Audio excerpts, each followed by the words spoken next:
Majina naitwa Innocent Joseph Msemwa, ni afisa mtendaji wa kijiji cha Kiyombo, kata ya Rubonde, wilaya ya Ludewa. Nimefurahisha sana na mafunzo ya leo kwa ajili ya kujengua uwezo kwa utendaji wa kazi kupitia mifumo ambayo ni taaluma ya kisasa kwa hali ya sasa. Na mafunzo yenyewe kwa ujumla tunayapata vizuri, wawezeshaji wanafundisha vizuri, na sisi kama wanafunzi tunaelewa vizuri na elimu tunaipata vizuri, na tunajua kabisa mabadiliko haya yaliyoko tutaenda kuyafanyia kazi vizuri, na mabadiliko yatakuwepo kwa kiwango cha hali ya juu zaidi.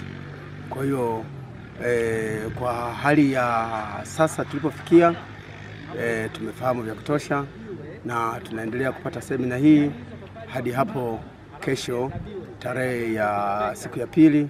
Basi nayo pia tutaendelea kupata mafunzo hayo vizuri ili tuwe na uelewa zaidi. Usimamizi wa miradi na usimamizi ukusanyaji wa mapato.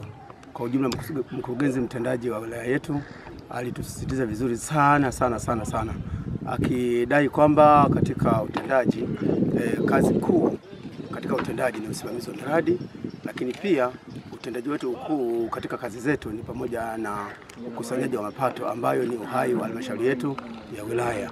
Kwa hiyo hicho vipengele vyote viwili ni muhimu sana kwa utendaji wetu wa kazi kama sisi watendaji wa vijiji.